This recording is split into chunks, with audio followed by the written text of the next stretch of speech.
Crawlspace listeners, how's it going? Hopefully you are staying safe during this crazy time. Well, we wanted to let you know that we are doing a bonus episode per week. And here is episode 1 of what we're calling the Gossip Pod. And we talk a little bit of crime, we shoot the crap, and in this particular episode, we told some stories of how we were both mugged at one point in the past. And we'll have guests on too next week as it becomes a little bit more comfortable for us to do technically. And this was also recorded live on Facebook, so you can check it out at facebook.com/crawlspace podcast. And again, we will be doing them weekly. Not sure exactly when we're going to do the next one, but follow our social pages and we will let you know when it's going to go live. Thanks a lot, everybody. Hope you enjoy it. Hey there, here we are on the Gossip Pod, live on Facebook. What is going on, everybody? I am Tim Pilleri here, being joined virtually by my friend Lance Reenstierna. Lance, how are you? What's going on? It's can we call this, so this is a Gossip Pod, but are we in the middle of is it a poddemic? Can we call what we're doing a poddemic because of the state of the world? I don't see why not. All right. Well, good to be here during this poddemic, doing our best to entertain the folks that are self-quarantining. So, yeah, Gossip Pod coming at you live. Yeah, it's a crazy time to be alive. It's a crazy time to be working. I mean, you know, we're lucky in that we have jobs where we don't have to go to Wormtown to record. So we figured this out by the good graces of the Lord John Lorden. Literally by the good graces of the Lord. John Lorden. John Lorden, of course, from Brain Scratch fame on YouTube. He's a very popular YouTuber and does a couple podcasts as well, Crime After Crime being one. And he helped us out with this technical configuration because it's way more complicated than I would have thought. Setting up 2 video streams from 2 different locations. We had never done that before. Yeah, and I mean, still right now, I feel like we're sort of maybe paddling in a boat that's got a slow leak. Well, it took us about a half an hour to figure out the situation here technically today, right before we started going. So there is a very good chance that we experience more technical difficulties and have to quit very quickly. Yeah. But we'll keep going as best we can. We do have a little. I took an ominous picture of this, so I'm gonna. Oh, good. Yeah. Tweet that out if you don't mind. I'm gonna tweet this out. Feel free. I'm sure I can't see the screen, but I'm sure we have thousands of people who are commenting right now. No comments yet, but Rebecca Sebastian has just joined. How you doing, Rebecca? Oh, and Angel is in the chat room. What's up, Angel? Oh, what's up? All right, so really what we wanted to do today is just connect with our audience, our friends, our fans. You know, we're all in this together, and everyone's having different experiences to some degree. You know what I mean? And One thing we started doing on Twitter today in preparation for this Facebook Live was tweeting some polls out. So what are you doing during the quarantine? How are you handling your boredom, essentially? Because a lot of people can't work. A lot of people are stuck home with their spouses, with their kids, their situations. Everyone's situation is thrown amok these days. Yeah, exactly. And people did not have enough time to prepare for this. You know, the average person does not have enough time to formulate in their heads what they need to get by for anything more than a week, I would say. Before you realize, like, okay, I don't even know how to ration. You know what I mean? Like, now we have to start rationing, unless you want to go out to a supermarket and risk being exposed to something. And right. Doesn't it sound ridiculous? I mean, it does. Like, yes. Are we having? Did I really just say that sentence? I know. Like I am learning how to ration my food right now because I'm not sure if it's safe to go to a supermarket down the street. Yeah, I mean, it's one of those things where if you were in a coma for, God forbid, we're in a coma for like a month or something, you woke up, you'd be like, send me back, or this is this is just a bad dream. I wake up every morning and it feels like, okay, I'll look at the news. Like maybe I wake up in a reality where the virus isn't a thing. Did you read about the group of people that went on I forgot where. It was on a camping and rafting trip, and they were gone for like 3 weeks. I think it was like 24 days they had planned to go, and they pretty much cut themselves off. That was the intent, was to go out and just cut themselves off and raft around and camp, and then they came back to this. They had no idea that it was happening, and they came back to this. Unreal. Yeah. Could you imagine that? That's like a nightmare. Yeah. That's it's not like 24 days later type nightmare, but minus the rage virus, it's close. Yeah, I mean that was a zombie outbreak, but yeah, I mean it's definitely reminiscent of that movie, specifically 28 Days Later, where I don't know if you've seen the pictures of Times Square that were completely empty. And oh yeah, it's eerie. It's like everywhere. I Am Legend, it's like apocalyptic. It feels like it a little bit, but there are moments where everything's completely normal. You laugh. We're doing normal things. You try to feel normal again. Yep. I don't know. I feel like people are kind of dealing with it okay. Trying to enjoy their lives where they can, however they can. I am amused at some of the memes and things like that, like the comedy that's coming out of this so far. I will say I'm amused by. I gotta say I'm with you on that. I'm really impressed by that. So impressed that I am surprised when I see these, and I'm like, wow, how did these people think of these things? Like, I don't think of these things. I think I'm kind of a funny person, but I would never think of these things. Some of the memes that come out. Yeah, Esther Hilton specifically doing some really funny ones. It's just, I don't know. This isn't going to kill everybody. It's definitely going to kill some people, unfortunately. And God knows we could be some of those people for all we know, or your friends or your family could be. Chances are we might be. Not us, but I mean someone. I mean, it's not to get too fucking depressing, but Jesus Christ. Lance, are you anyone listening on Facebook? Is Lance blank? Can you see Am I him white at this point? Yeah, am I just a white screen? Right now, to me, you are. I don't know if that's being portrayed out there to the people, though. Michelle Kazuba just joined. What's up, Michelle? And Angel is in there. Kaz? So we do have some watchers, some viewers right now. But maybe we can't see you.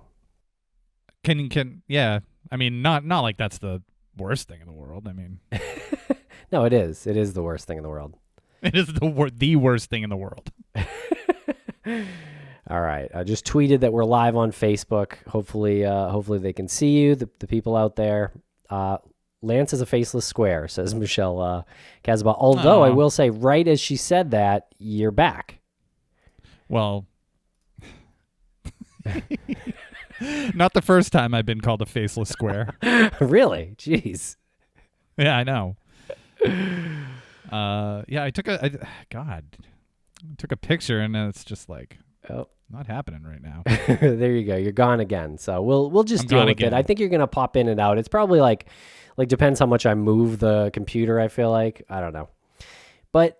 Lance, we were doing some polls this morning on Twitter, and one of the poll questions we had was, will crime take a break during the quarantine? Because as we discussed, there are several, hundreds of thousands, millions of people like self-quarantining at this point, whether they're sick or not. And I think we're both in that category where we don't have symptoms, but we're just staying home to try to be safe.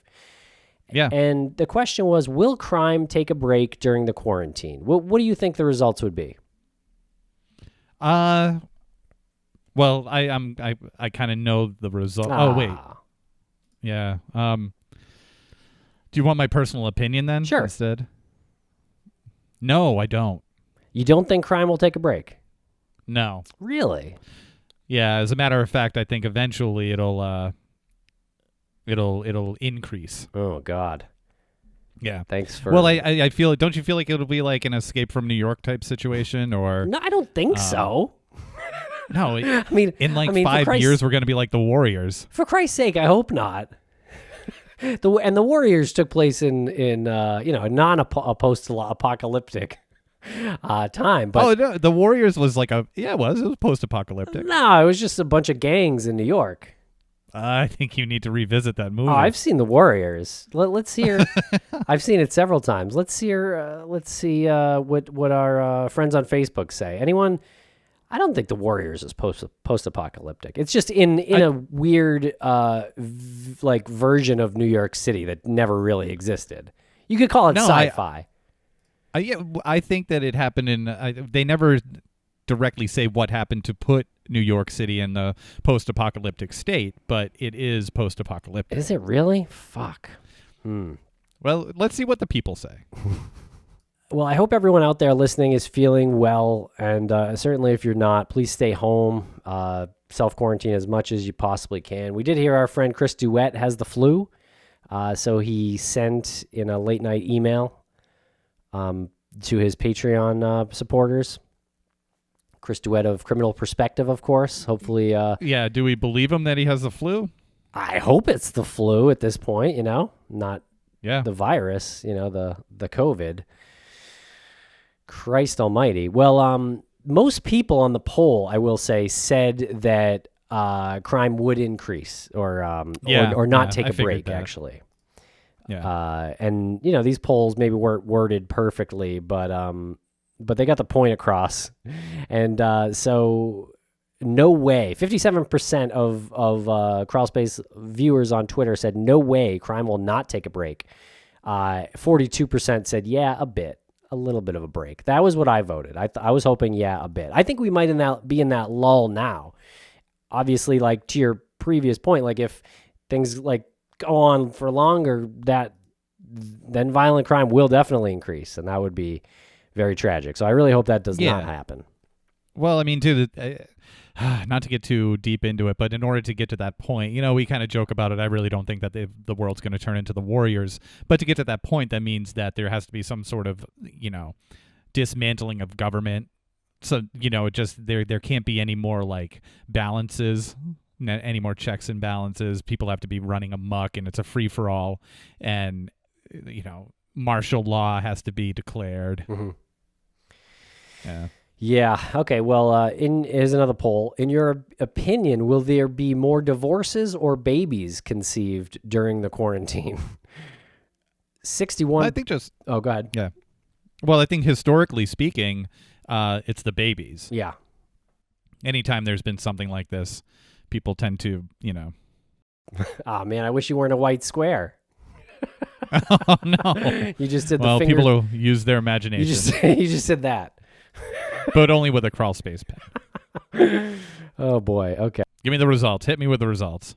The results are 61.1% said more babies, 38.9% said more divorces. And really, I feel like however you vote could potentially depend on your personal experience right now. But you mean your personal situation? Yeah, like maybe someone's in a fight with their spouse right now, or you're stuck home with the I don't know, someone you really love, and it's great. So you're in a fight with your spouse. There has been some talk of that on Twitter from some friends of the show. So, what movies and TV shows are you binging during the quarantine? Lance, why don't you tell us first, because you commented here. I did. I've been really fascinated by the show Devs on Fox on Hulu. So I think it premiered, like it's shown on not Fox, FX on Hulu. But what an incredible show, made by the same guy who did Ex Machina. Oh, I love Ex Machina. Oh yeah, and like the performances are just like absorbing. Like you just get like wrapped into this world. It's gorgeous too. The cinematography is beautiful. I haven't seen it. And it's like, check it out. Yeah, I read in a review, and it said that it wasn't a sci-fi story. It was a suffocating horror, and I thought that was just brilliantly a brilliant descriptor of it. And that's what it is. It is. It suffocates you. Yeah, you get so hypnotized by it. It's so good. Wow. Okay, I might have to check that out. You love Hulu. You're all over Hulu. I have loved Hulu since its inception. I do love Hulu. It is weird how I feel like some people gravitate towards certain streaming services over others. I just like to point that I know. out every time you mention Yeah. Hulu.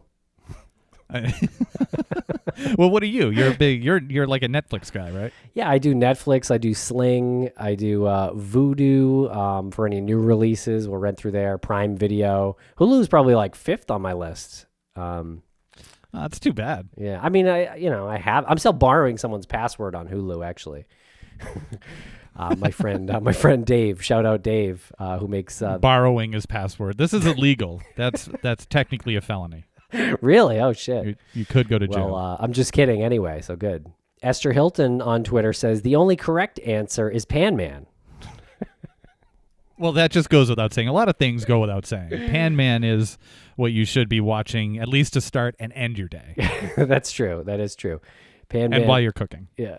For those who don't know, for the one in the audience who doesn't know, Pan Man is a very, very independent movie that me and some friends made like 10 years ago. It is on Prime Video, Amazon Prime Video. You can stream it for free if you're a Prime Video or a Prime member.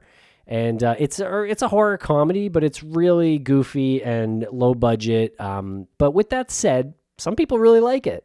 I get random emails probably once a month or maybe a little less from people I don't know who find it on Amazon Prime who say that they really like it because it's really silly. I can't stress that enough. Well, I'm a fan. I do of Pan Man, and even to the point where any place I live, the DVD copy is in my kitchen in somewhere. So it's like tucked behind the wine rack or something. Enough where if you're in there and you kind of caught a glimpse of it, you'd raise an eyebrow. You said it doesn't look like a kitchen item. It looks like a DVD. Yeah, what the hell is that? Yeah.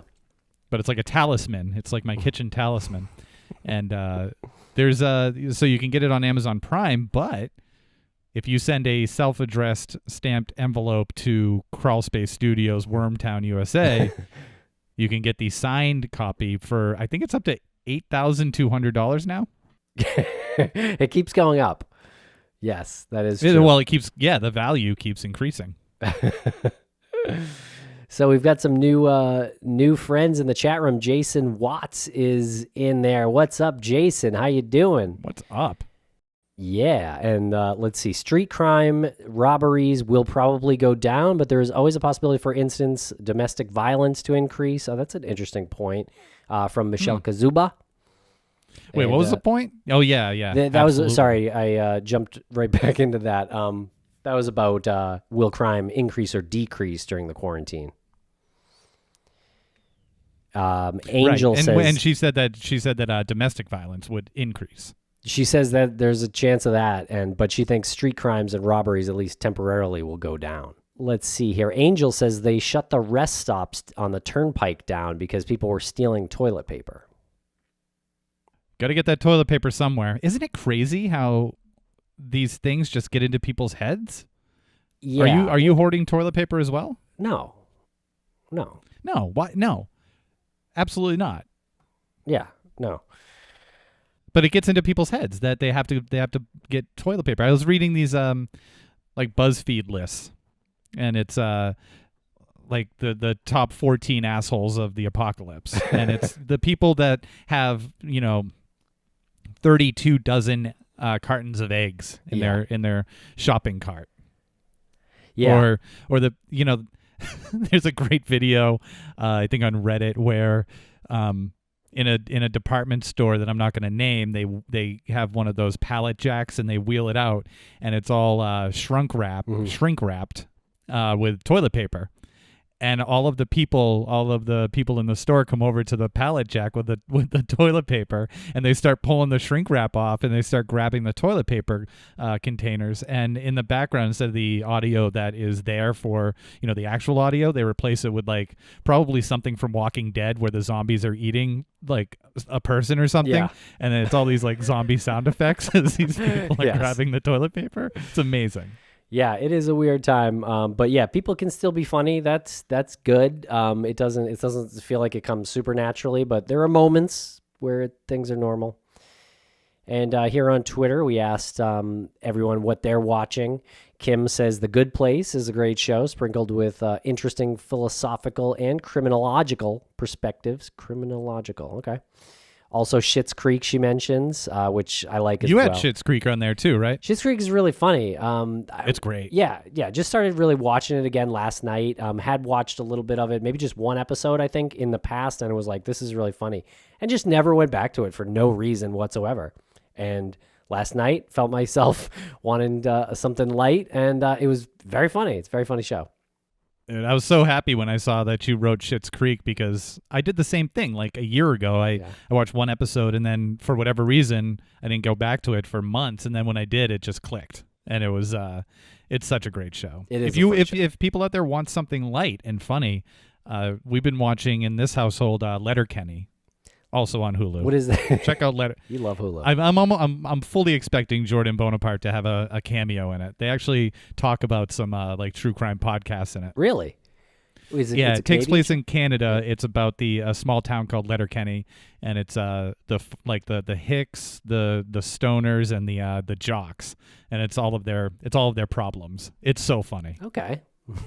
Sounds interesting. It's a Hulu thing, I guess. Anything I'm going to talk about will be Hulu. Terry says Chicago PD. Helena Handbasket says last podcast on the left. She says I even listened to the old ones. Oh, good for you. Yeah. Pardon us. Yeah. Chloe Cantor joined in the chat room. What's up, Chloe? How you doing? Am I still a white box? You are now. You keep going in and out. Yeah. This is okay. So there's moments like of where people can see you in that wonderful T-shirt called Gossip Pod. These were designed by Crawlspace Media. You should be receiving yours soon. I can't wait.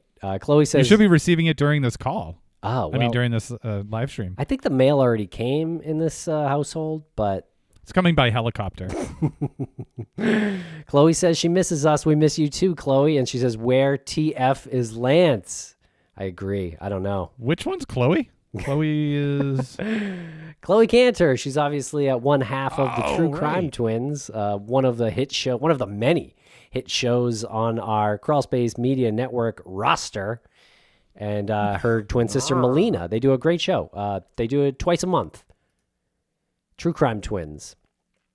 Big props to Chloe. She recently gave birth and got right back on the true crime horse. Ugh, that sounds terrible. She recently had a child. 6 months ago or so, yeah. Yeah. But, never missed a beat. How is your beautiful child, Chloe? I hope all is well. It seems like maybe she's home too. Maybe we should get her on one of these at some point soon. We do intend to do more of these. Hopefully the technical aspect of it will become a little easier as we go, and Lance won't be a white box next time. It just could be that I'm too powerful for Facebook to, digitally comprehend. That's a really good point. I didn't think about that. Yeah, it's actually really I saw good. some tutorials on it on how to fix it. Well, I did read an article this morning, Lance, in let me take a look what publication it was in, but it was in a Boston news publication, and there was like a robbery last night. This is from in East Boston. Yeah, WHDH.com in East Boston last night, where your old studio was. 6 people were arrested in connection with a violent armed robbery. Actually, this was Monday night. Officers reported in the area of Lexington Street around 8:45, where a victim said he was trying to walk into his home when he was approached by 8 to 10 males, 4 of whom pulled out knives, and one of them put a gun to his head while they stole his property. And as they spoke to the victim, police said they saw a group of people leaving a home on Saratoga Street suddenly run away when they saw the officers.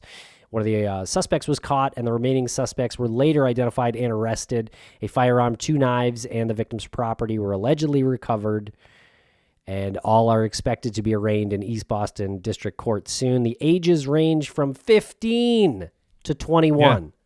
What's going on? Yeah, is this boredom? Yeah.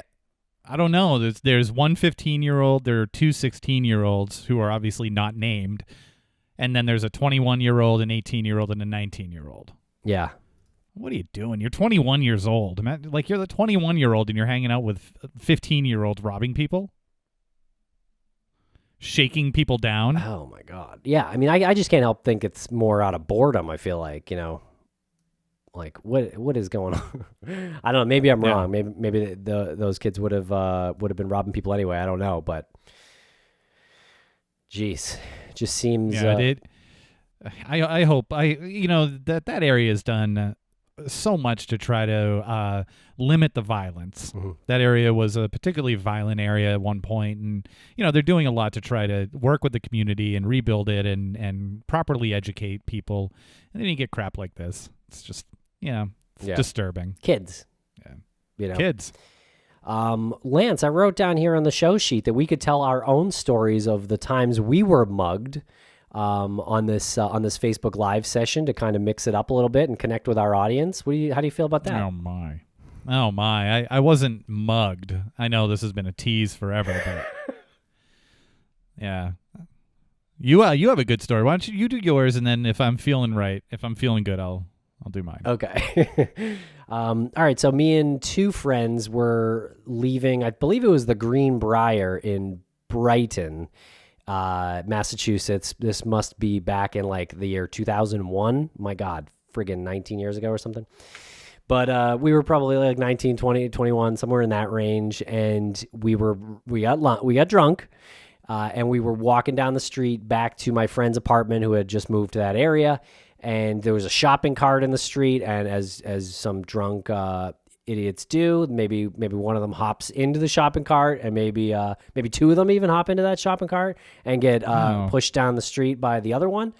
And so that was one thing that happened. But we also saw. Can you divulge who was the pusher and who was the riders? I was definitely a rider in that scenario. I recall. Okay. I recall quite clearly.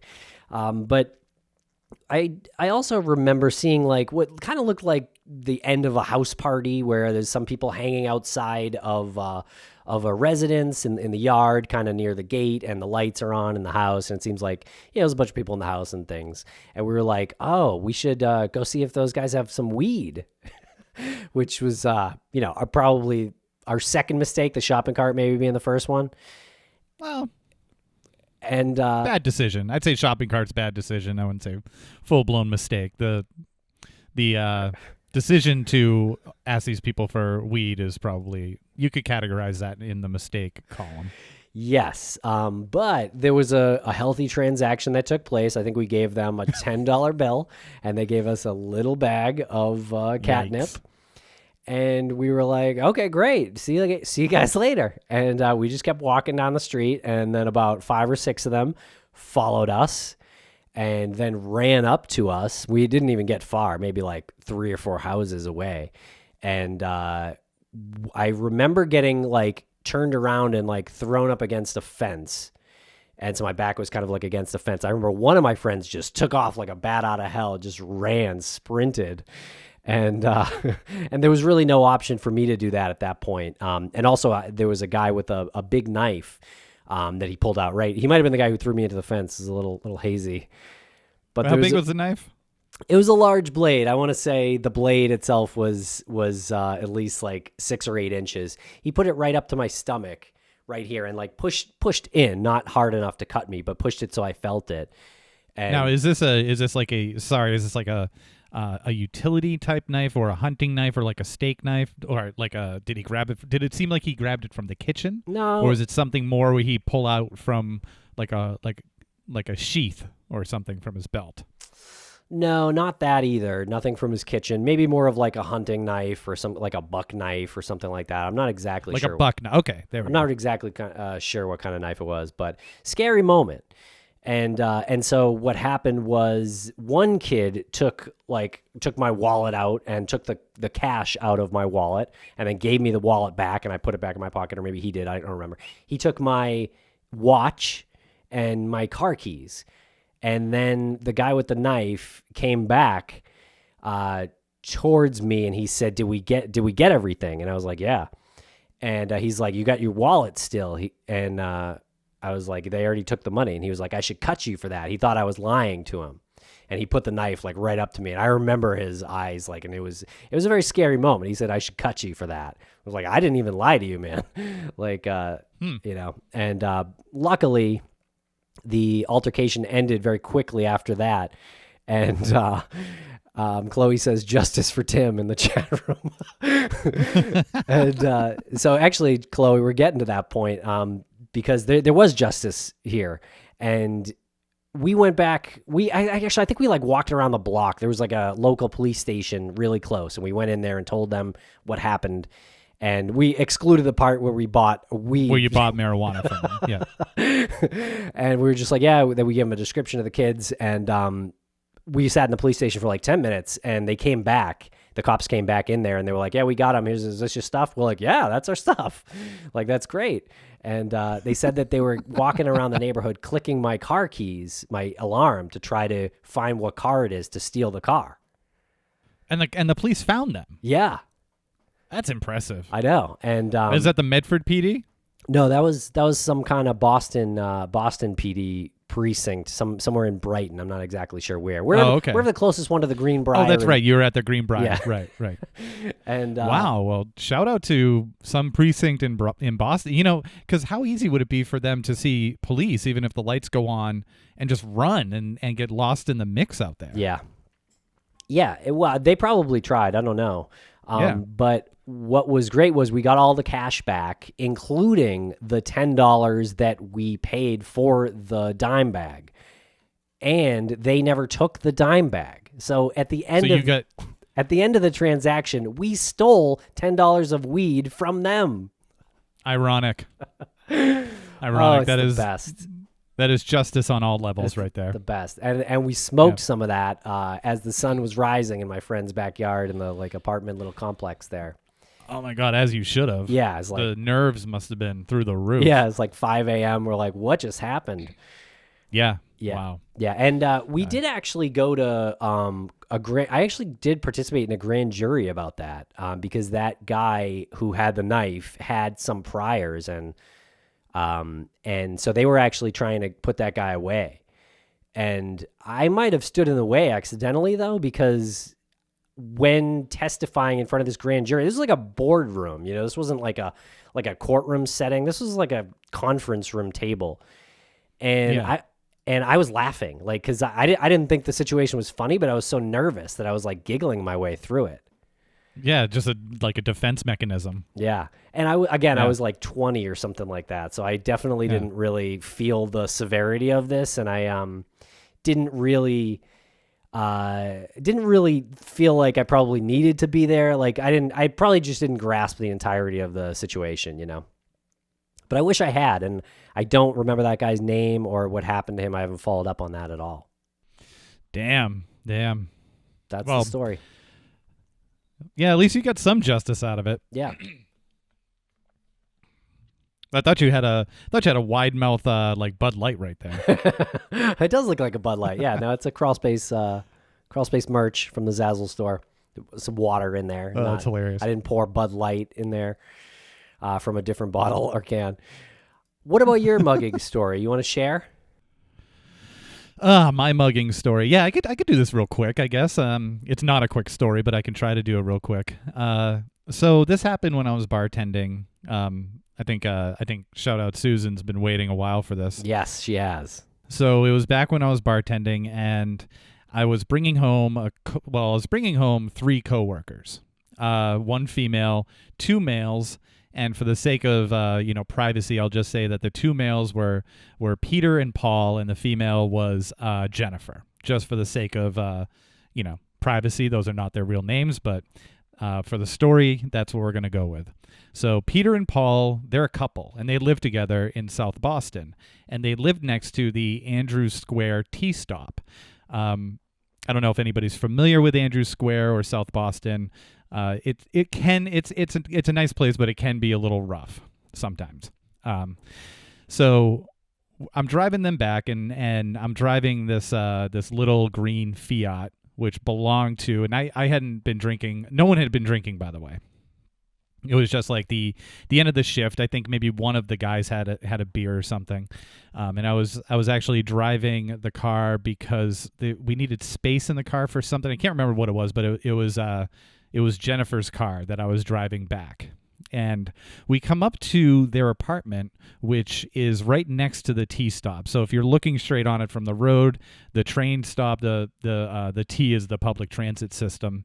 So that is on your right. There's a bunch of like triple-decker apartments and to the left, and then they had kind of a longish type driveway down to their apartment building. And the driveway was probably like, I'd say like 100 feet, maybe 125 feet till we got to their apartment complex, which was essentially like a building that had probably 4 stories and maybe 8 units in it.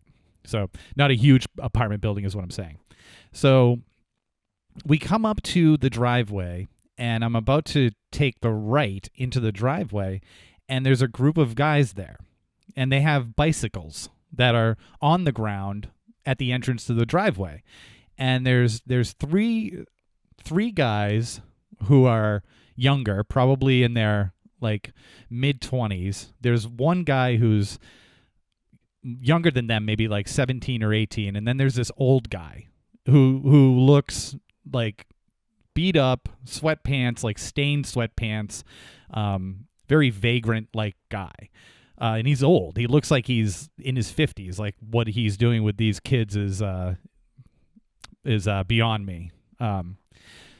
So we're driving. Am I frozen up at all? Am I still going here? No, you're good. You're good. You're a white Okay, square great. on Facebook, but we can hear you still. Esther Hilton has called you a shape-shifting. But the story's still alive. Okay. The story's working. Yep. Okay. So I'm about to take that right. I see these guys there, and I see the bicycles. So they're not looking at us. They're like talking amongst themselves. And granted, I'm like literally 4 feet away from them. And I have my directional light on. The car's even kind of like turned where it's clear that we're going into this driveway. So they're not looking, and we're in the car, and we're like, what's going on here? And so I just give the horn. It's a Fiat, so it doesn't have a threatening horn whatsoever. I give it just a little honk. And they look up, and I just motion for them. I'm like, I'm going in there. I'm motioning like I need to get in there. I don't want to run your bikes over. And I actually say that in the car. I'm like, I don't want to run your bikes over. So they kind of laugh, and they go and they pick up their bikes, and then they leave one there. So then they start talking. There's still a bike in the middle of the driveway. So I hit the horn again, and I'm like, can you get that one too? I don't want to hit it. So they come over. They slowly get the bike. And they're like giving us like the stink eye as they're like walking past the car. And I drive past them, and one of them hits the car with his hands, with his fist or something. So I kind of yell from the car like, hey, don't touch the car. Like, get your hands off the car. And we drive all the way down to the end of the driveway right in front of their apartment. And I get out, and everybody's getting out, and we're looking before we get out, we were looking in the rearview mirror, and we see that they're like eyeing us still. So I'm like, okay, well, I'll get out, and let's just try to let's get inside and see what they do. And then as we're talking about it, like, well, I don't want them to like damage the car at all. But it was all kind of happening at the same time, our conversation. And then finally we were just like, well, whatever, let's just get out. We get out of the car, and I'm looking, and they start walking towards us. So I remember saying this to the group. I was like, oh, well, they're walking towards us. Oh, I remember there was a bunch of balloons in the car because it was I'll just say it was Peter's birthday. So there was a bunch of balloons in the car. Okay. So they're getting the balloons out, and I'm like, okay, they're walking towards us, and they approach us, and who appears to be the leader, this kid who's probably like 25 or something, comes up to me, and he's like, what were you beeping at? And I was like, well, your bikes were in the way. We just wanted to get past you. I was just dropping these guys off at their house. And he's like kind of getting in my face, but he's kind of smiling, and I'm like kind of smiling too, because I don't want the situation to escalate, but I didn't want to have like a mad mug on, so You it was weren't friendly, mean-mugging. and yeah, I wasn't mean mugging anybody, nor was he, but he was kind of getting in the personal space. And then after a brief conversation, he said, "Listen, man, you're cool. I'm cool. I've been drinking all night. You've been drinking all night." And I'm like, I haven't been drinking all night. And he goes, "Just give me $40 and we'll get out of here." And I go, "I'm not giving you," and I had money on me, but I'm like, "I'm not giving you $40. And I'm trying to like walk past him, and he's like, "Listen, man, you don't want any trouble." I'm like, "That's right, I don't, and I'm not going to give you money." And he's like, "Okay, you don't want any trouble. I don't want any trouble." That was his play, I guess. Like, me, you, That was his ultimatum. situation. Yeah. And he goes, $20 and we'll get out of here. Well, $20 and we'll leave you alone. And I was like, and I laughed because I did think that was funny. And I was like, dude, I'm not giving you money. I'm not giving you $20. He's negotiating. Yeah. So in the meantime, I can see over his shoulder Peter and Paul and Samantha, or Jennifer. Samantha's not a real name either. I just accidentally said that. I'm all over. So Peter and Paul are on the stairs to the entrance of their apartment.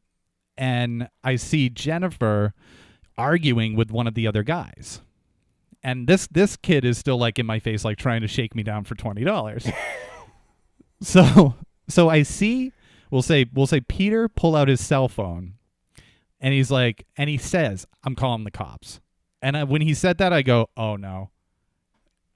Like he was 2 feet from his door, and I was just thinking to myself, get inside and call the cops. Don't pull out your cell. When he pulled out his cell phone, all I thought to myself was, please don't say you're calling the cops, because I like that. You knew it was like going to escalate at that point. Yes, yeah. It had that feeling. And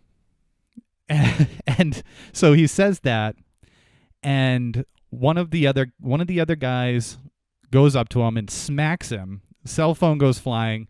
His glasses go flying. He screams. Jennifer pushes the kid that was like getting in her face. He punches her in the face. Oh my God. Like full out, like right hook to her face. So I push past the guy who is getting like shaking me down, and I go over and I pull him away from Jennifer, and I kind of put him kind of pull him aside, and he kind of trips and falls to the ground. And I go over to the guy who just like smacked Peter. Mm-hmm. And as I'm getting to him, the kid I was talking to jumps on my back. So I go down on my knees, and the next thing I know, every one of them, including the old guy, is calling me the N-word. They're kicking me. I'm just covering up my face, and they're kicking and kicking and kicking and kicking. And they're like, "Stay down, N-word, stay down, stay down. You don't want to fuck with us." And I'm thinking like, okay, if they have a knife, like they're probably going to stick me if they have any weapons. They didn't have any weapons, but so they're kicking and punching and kicking and punching. I'm like, I got to stop this. So I like grab out, and I'm like pulling at their legs, and I'm like pulling them down. I'm like trying to like just do something. So I'm pulling them down. One of them's on my back. So I finally managed to stand up, and I like kind of throw myself the other way, and so I land on the guy who's on my back, and everything kind of simmers down a little bit. I kind of get away from them. I forgot why it escalated again, honestly. Like I don't remember how it escalated again. That's how fights happen. Yeah, all of a sudden, like I think what happened was I rolled off the guy, and then someone else came over and got on top of me, and then it was like the same thing from before, like the kicking, the punching, all of them. There was like 5 or 6 of them, and I was like pulling them down, and they would pop back up, and pulling them down, and they would pop back up, and I would get up, and then I like pushed them away, and I remember seeing one of them going after Peter in between a car and a curb, and I saw him jump at him, and I saw Peter's face like go down, and all I thought like was that this kid is gonna just start smashing his head against the curb, just the way he like threw him down, and he went down on top of him. So I ran over there, and I got like finally like I got this kid in a headlock, and I was like, this is it, like I got him. And then someone else jumps on my back, so I had this kid in a headlock. This kid jumps on my back, and when he jumps on my back, the kid in the headlock works his head down and bites my wrist. So he's like chomping on my wrist. Ew. And I know. And the kid on my back is like, he's like clawing at me, and I let go, and I pull my hand out, and I'm like swinging, and I'm swinging behind me, like trying to get this kid off of me. And I finally, we both fall to the ground, and then he says something which is crazy. He's like, we got to stop. He's like, we have to stop. My brother's crazy. He'll kill everybody. We have to stop. And I'm like, I'd love to stop. And he's like, all right. So we stand up. So this is a melee. We stand up, and from the apartment that's downstairs comes this guy out the door with a gun. And he's like, all right, this ends now. He's got a gun. Simultaneously, the Boston police come around and are flying down the driveway. They stop. They see a guy with a gun. The police get out of their cars, guns drawn. Oh, my God. They're like, get on the ground, motherfucker, get on the ground.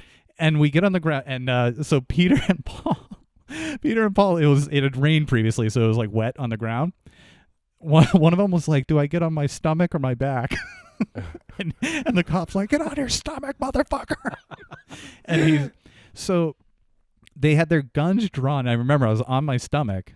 And I look up, and I had a gun to my head. Like, the cops had a gun to my head. Like, and the poor guy who came out of the apartment, that was just a BB gun, but the police didn't know that. Yeah. So when they saw him coming out with a gun, they went into full, like, we have a shooter here. Yeah.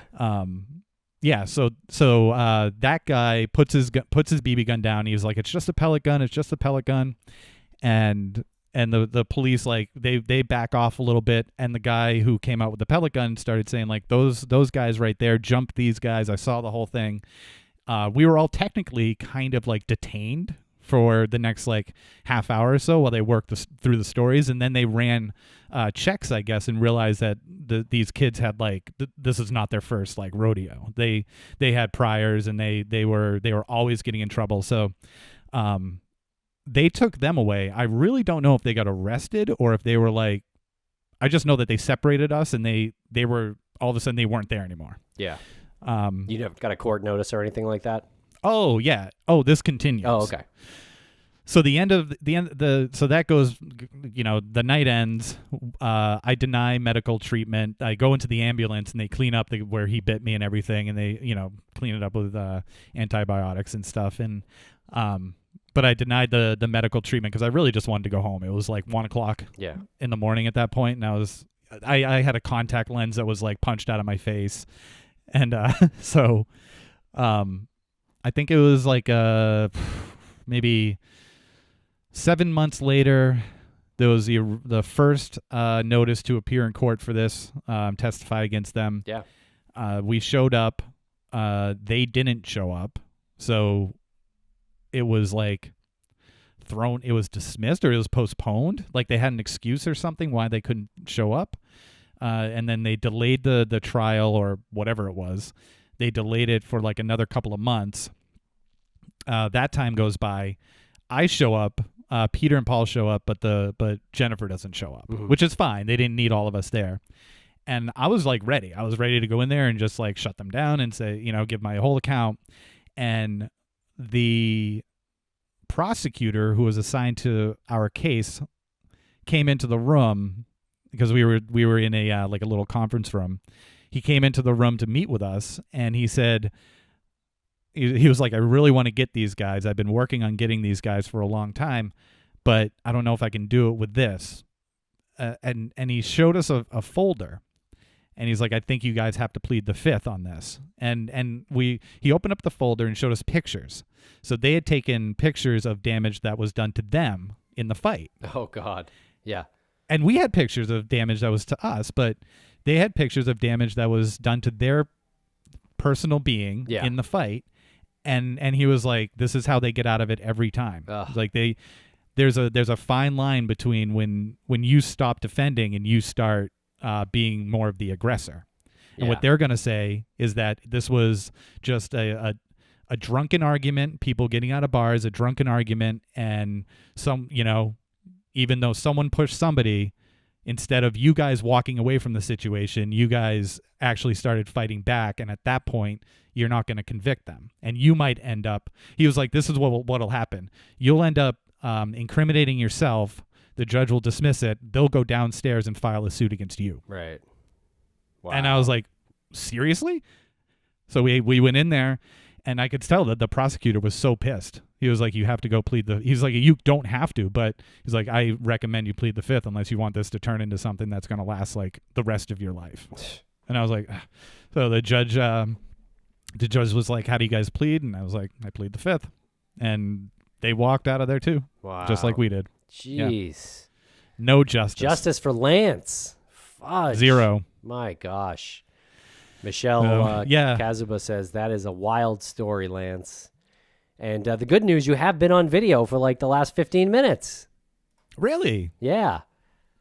Fantastic. Yeah, so that's worked. So, yep, that's my mugging story. I really wanted to make it shorter, but geez, well, that was tough. pretty. Yeah, it was pretty interesting. It was a long tease, so I think that was a good way to share on this first episode of the Gossip Pod, which is going to be dropped into the Crawlspace feed. Hopefully, we do an extra episode per week, one of these Gossip Pod shows. It's kind of fun, and we can connect a little bit more, you know. And Lance, before we go, we have to mention Brianna Maitland because 16 years ago today, she went missing in Montgomery, Vermont. March 19th, 2004, Brianna Maitland. She was 17 years old at the time. And, of course, we're very entrenched in this case, emotionally, as well as, you know, we've covered the case a lot, maybe like 15 episodes or something like that. You can find those episodes on both the Crawlspace feeds and the Missing Maura Murray feeds. Chloe Cantor in the chat room as well has, devoted a lot of time to this as well and knows this case backwards and forwards. Yeah, and Chloe's established relationships with Brianna's friends from back in, the early 2000s and with Bruce Maitland as well. And we've been involved with Bruce Maitland's nonprofit. So because he's missing his daughter, and this is something that's been with him for, since 2004. So it's been with him for 16 years. He's making attempts to turn this into something more of a positive, something where he can do some good. And Private Investigations for the Missing is a nonprofit organization that we are on the board with Michelle. So congrats to Michelle for being on the board of PIs for the Missing. And what they do is we're trying to provide resources and funding for families who need to hire private investigators because the cases are so cold and their loved ones are still missing, and law enforcement just doesn't have, resources to match that. So that is what Bruce is trying to do. And if you go to investigationsforthemissing.org, you'll get all of the information there, and you'll see a video that was produced by our good buddy Jennifer Amell. This is Bruce Maitland, and it's his mission statement on video, which is incredible to watch. Bruce really wears a lot of emotion on his sleeve for this, which is atypical for him. And yeah, it's a good organization, and good shout out because today is the day that she disappeared under horrible and mysterious circumstances. Suspicious, to say the least, as well. And if you've listened to the series, we have some friends who are private investigators who work on the case, that being Greg Overacker and Lou Barry. And we're going to have them back into the studio, or maybe virtually, very soon, to talk about a different case that they're working for Private Investigations for the Missing. But there is some great news in that case, or at least promising, I will say, news that we can't really share about the Brianna Maitland case, but things are happening behind the scenes, and this is actually a time to be optimistic about that case. So that's very exciting, because I don't know that, that's really truly been the case at any point since we've been covering it. So that's kind of cool in this crazy moment. I can't really say more, though. Yeah. It feels like in the past it's been a lot of sort of, like the hamster in the wheel, where you think something's happening, but it's not really going anywhere, and it sort of hits the same brick wall. That does not feel like that's the case with what's happening at this time. So more on that as soon as we can. And also, Lance, before we end this gossip pod here, I didn't think we were ever ending. I thought this was it. Marathon. This is life. It's a quarantine cast marathon. Yeah. It's like the telethon. It's a podathon. The podathon. And so, Lance, the Gardner Heist happened 30 years ago yesterday. That would be... I haven't heard of this. Yeah, yes, you have. That would be the Isabella Stewart Gardner Museum in Boston, Massachusetts. And of course, we covered this heist for the podcast Empty Frames. And we are coming back for a season 3. Exactly. We're working on season 3. I know there's probably close to 1 million or 2 million people that are waiting on season 3 impatiently. They're frothing at at least 4 or 5 million. They're frothing at the bit for it. Froth is forming at the bit. And so season 1 was exclusively about the Isabella Stewart Gardner Museum heist, the greatest personal property heist in American history, if not world history. I think world history, yeah. Yeah, all of the pieces of art are like sort of estimated value is, depending on who you talk to, is $500 million up to $1 billion. Some say that the concert by Vermeer is alone is $500 million. And then there's the Only Seascape by Rembrandt, Storm on the Sea of Galilee, followed by, a bunch of others.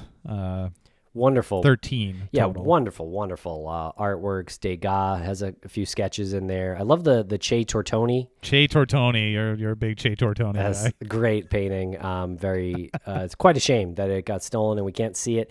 Would love that artwork to be returned to the museum, Lance. And part of our season 3, we will be discussing, roundtabling some ideas on how the hell to make that happen, because interestingly, if you're well versed in the case, or I should say caught up on all things Gardner Heist, you'll recognize there's been a little bit of a rift lately in some of the people who work for the museum and some of the people who think the reward should be structured a little bit differently.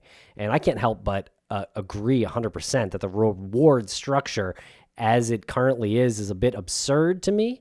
And the structure is so it's $10 million reward, but as it stands, you need all 13 pieces of artwork. So in reasonable condition. Yeah, all of them together. So that's weird to me. So some of our friend Turbo Paul Hendry, he says that a price list would be the way to go, and how can you disagree?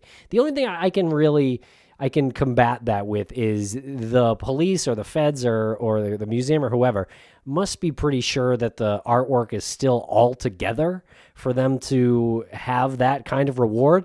It's either that or, like, as some people will say, they're actually trying to squeeze whoever has the paintings and they're going to arrest them. But I don't really believe that now because it's been so long, 30 years. I think they want the artwork back, and I think they believe it's all still together. But I think that reward structure is faulty. Yeah, the reward structure is definitely faulty, and the alternative view on that is a slightly controversial view, which is they don't want the artwork back, which is why they structured the return to be almost impossible from the get-go. They know it's impossible that the artwork is going to be returned in good condition because the artwork was not stolen in a manner where it would leave the art in good condition. They cut them out of the frames. Yeah. So therefore, you've already started your recovery effort behind the 8 ball on that because they're not in good condition. They're not because you're looking at the borders of them still in the frames. So they've been cut out. They're not in good condition. There's paint chips everywhere when they were stolen. So reasonable condition maybe. Yeah. But the fact, the odds of them still being together after 30 years is slim. I don't know. The odds of them, well, I mean, I think the longer it goes on, or there's probably a period of time where certain ones were dealt back and forth. My long point is that the more time that goes on, you should look at your recovery effort structure and say, this hasn't worked for 20 years, 25 years, or however long it was in place. I think the first reward was like 20 years ago for $10 or $5 million, and then they upped it. Then they took it away. Then they brought it back. Yeah, it's $10 million, I think, still. Mm-hmm. But if you keep manipulating the amount and you put it out there, you take it away. Why not look at the structure itself, and look at this reasonable alternative that Paul Hendry has come up with, which is a price list. and the statute of limitations is over. You're probably not going to get in trouble for this if you just send it to the museum. Send them one thing, and that'll be good enough. Figure out a way where the payment happens, send them one thing, and then that will roll over into the other ones if people can see that they can send it in, get the reward, and you sort of wash your hands of it. I mean, it's going to be cultural folklore anyway, so you might as well give it somewhat of a happy ending. And if you're able to make some money off of it, then make some money off of it. But where you are right is that the museum does want the paintings back. Oh, was there something confusing? Everything I said there was right. Were you confused about something? Well, I believe they do, and I think they think they're together. And I do think there's a good chance that they are still all together because none of them have surfaced. But that's just my thinking, because so many people did most likely get whacked over these paintings that someone probably got killed before showing someone else where they are or something like that. Like that is my behind the wall. My fear, not your fear. Yeah. No, my fear is that they were. Did you just ask me what my fear was on this? Yeah, because that's my fear, that the only person who knows where they are is dead. My fear is that they realized early on how hot these things were, and they just sunk them. In the water? Yeah. Oh, man. Yeah, that's my fear, is that they're like, we can't have anything to do with these things. Because once it reaches that ridiculous value and it's got that notoriety, you can't even use that as that, proverbial bargaining chip that we were talking about. It's so hot. Right. I mean, they clearly tried to manipulate the reward for those purposes to try to shake something loose. Like, I don't see the harm in trying this price list now. It does seem like the Gardner Museum doesn't want to give credit to anybody but the Gardner Museum or the FBI. And look, don't call it the Turbo Plan. It's that simple. Just do it, though. Don't be stubborn and old school about it. You want to switch something up, go for it. The longer it goes on, the more it makes the museum and members of the recovery team look like they're preventing a return because they feel like it's profiting the museum to not have those paintings. Or its ego. This is not me talking. I'm saying those are the optics, and that's unfortunate. A lot of people are saying that, they would never want them back because what would that do? It'd be a lot of people think that the museum thinks all it would be is a brief increase of museum goers to see them returned in the frames, and then it would die off. Whereas them being out of the frames and still missing is just it's a continual money stream. You can get a podcast out of it. You can get a documentary out of it, books, and you can control the narrative to the whole thing. Okay, so on one side, paintings are returned, more museum goers, and to a certain point at least, or the paintings never come back and they can make money on this heist walk thing that they've rolled out just in the past few days, which is kind of absurd to me, but where you hear the museum director in your ear and he explains to you the route that the thieves took. In theory, it's cool, but it's immersive. It is. In theory, I really love it, actually. I just think they, were almost pressured into doing something like that. We're in Boston. We understand Boston mentality. We understand that a lot of things in Boston have a sports comparison to them. And the best comparison here is if you were coaching the Patriots or the... Jesus, sorry. Oh. All right, I'm good. Okay. If you were coaching one of the major sports teams here... Oh, my God. And you hadn't won a playoff game, I think that's where you're going with that. You would be let go and not still have the job. That's true. Yeah. My God. Well, I mean, the comparison isn't totally fair, I don't think either, though, because not that winning a playoff game in football is easy, but I think this solving this heist, it's not from lack of effort. I will say it's definitely because it's really hard. Like some cases are easier than others. Like we talked to Cloyd Steiger the other day. Gary Gene Grant confessed after he was questioned. Like, what the like that's easy when it gets to that point, you know? Like no one's ever come forth like that with the Gardner Heist, you know, and we can obviously talk about Maura Murray and Brianna Maitland as well in these same ways, all these unsolved ones, you know. Some of the solved ones are just a little easier. Excuse me. Apologies for that bit of close death that I just experienced. Actually, they're loving it in the chat room. They're saying, "Oh, good, yeah, good." They're saying more, more, more uncontrollable coughing.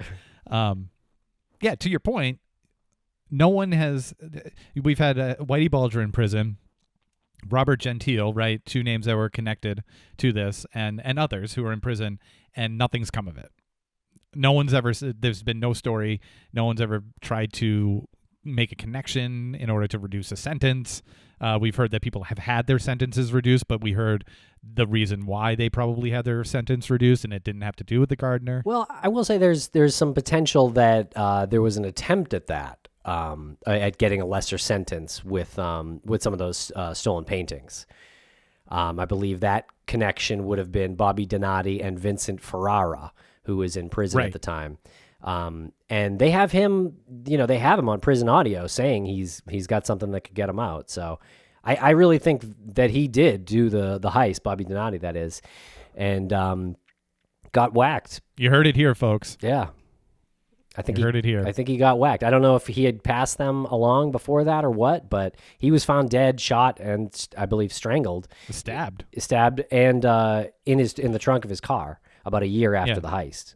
Hey, these guys get themselves into some pretty bad. They get their fingers into some pretty bad pies. Yeah, it's probably a number of. It could have been the Gardner plus a couple of other things. Yeah, that he had it coming to him in those circles, but. Oh, I just think that the price. This is the time for this price list. Like the quarantine's happening. Like, if someone's got the Eagle finial, like, drop it off. Make a call. Anonymous email. If someone's got a Degas sketch out there, like if this stuff is separated, now is the time to do the price list because someone can cash in on that now during this time where maybe they can't even work. Oh, send it. Self-addressed stamped envelope to Wormtown, USA. Attention, Crawlspace. The worm will get it to us safely. Okay, everybody. Thank you very much for listening to this live gossip pod. We will be back next week or maybe even tomorrow. Maybe. Yeah, we might be back tomorrow. You know what, guys? one more quick thing. Yes. One more quick thing. There's a number that's been in my head. I told you this, 100 seconds. All you have to do is take 100 seconds out of your day, wash your hands 5 times for 20 seconds, and just don't go to a beach. Don't go anywhere if you don't have to. Yeah, don't go anywhere. Although if someone's around Boston, I need some green peppers and a couple of veggies. We'll just get delivery. Make a stir fry. Yeah, just get delivery. Nice. All right, everybody. Thank you very much for watching the live gossip pod on Facebook Live. We will be back with more. Have a good one, everybody.